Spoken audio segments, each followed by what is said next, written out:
एक दिन खुद भगवान ही इंसानों के खिलाफ हो गए। उन्होंने अपने फरिश्तों को भेजा ताकि धरती से इंसानों का नामो निशान मिटा दिया जाए। भयानक युद्ध हुआ, आसमान तक आग में जल उठा, लेकिन आखिर में इंसान जीत गए। फरिश्ते हार गए और उस युद्ध के बाद सिर्फ रोनिन जिंदा बचा था। हाँ, वो जीत गया था, लेकिन वो जीत जहर जैसी लगी। बारिश उसके चेहरे पर गिर रही थी, पर असल में वो उसके आंसू थे। जमीन पर गिरे हर शव उसके साथी थे, उसके दोस्त थे जिनकी वो इज्जत करता था। वो खुद से सवाल कर रहा था, क्या इतनी सारी जानें वाकई चली जानी चाहिए थी? तभी उसे किसी की आवाज सुनाई दी। एक घायल फरिश्ता उसका नाम पुकार रहा था। रोनिन के भीतर गुस्से की आग भड़क उठी। उसने चिल्लाकर कहा, बाकी सारे फरिश्ते या तो मारे जा चुके हैं या हमेशा के लिए सील कर दिए गए हैं। यह है तुम्हारा अंजाम, इंसानियत को कमजोर समझने का। वो मजबूत बनने की कोशिश कर रहा था, लेकिन फरिश्ता जानता था बहुत सारे इंसान भी गिर चुके थे। अब रोनिन जैसा योद्धा दुनिया में नहीं बचा था। फरिश्ता मुस्कुराया और बोला, अगर उन इंसानों ने तुम्हें कभी नीचा न दिखाया होता, अगर तुम्हें ठीक से ट्रेन किया गया होता, तो शायद तुम अकेले ही हम सबको हरा देते। क्या तुम्हें पछतावा नहीं कि तुम उन्हीं इंसानों की रक्षा करते रहे जिन्होंने तुम्हें अपमानित किया? रोनिन ने फीकी मुस्कान दी।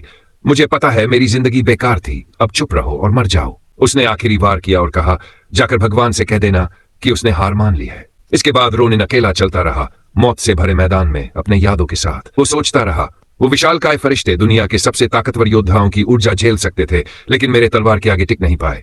शायद इसलिए क्योंकि मैं मना नहीं, दर्द से लड़ रहा था। तभी एक जानी पहचानी औरत की आवाज आई। रोनिन वो लड़खड़ाते हुए उसकी तरफ बढ़ा। वो थी अदाशन, इंसानी सेना की खूबसूरत और बहादुर कमांडर। उसे देखकर रोनिन मुस्कुराया। कमांडर होकर तुम भी तो मुझसे ज्यादा अच्छी हालत में नहीं लग रही।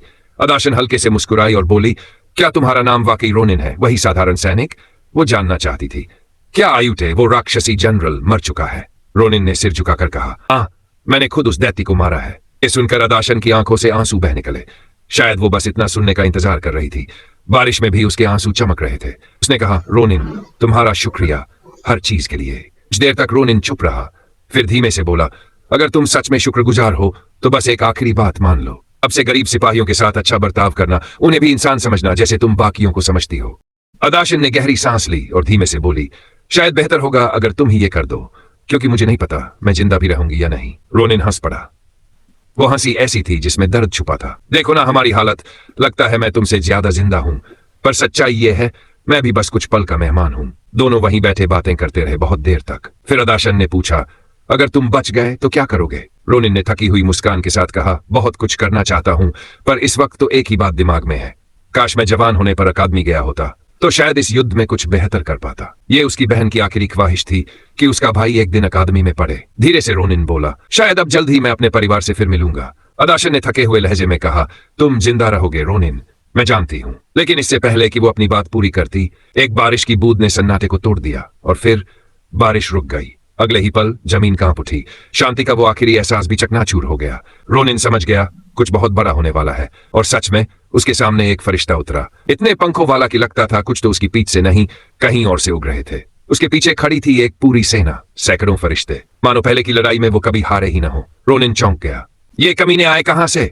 कौन है ये सब? अदाशन की आंखें फटी रह गई। क्या उन 3 दैत्यों के बाद भी ये बाकी थे? क्या ये दुनिया वाकई नहीं बचाई जा सकती? वो खो गई अपने विचारों में, पर रोनिन ने चिल्लाकर कहा, कमांडर, होश में आओ। अगर तुम अपनी टेलीकिनेसिस मैजिक से मुझे ऊपर फेंक दो तो मैं अब भी लड़ सकता हूं।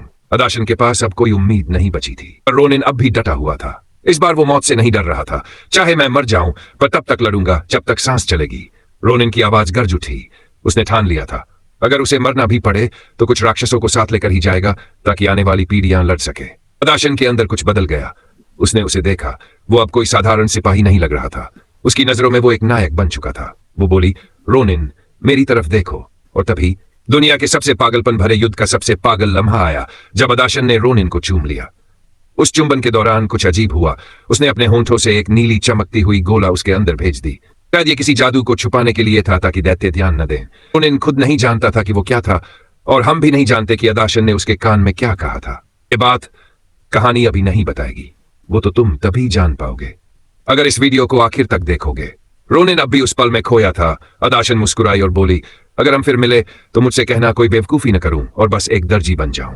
और तभी वो फरिश्ता जिसके पास दर्जनों पंख थे, अपने वार के साथ आसमान से गिरा, और वहीं दोनों ने अपनी जान दे दी। या यूं कहो, वहीं से शुरू हुई एक ऐसी कहानी जिसे मैं अब तक की सबसे अद्भुत कहानी मानता हूं।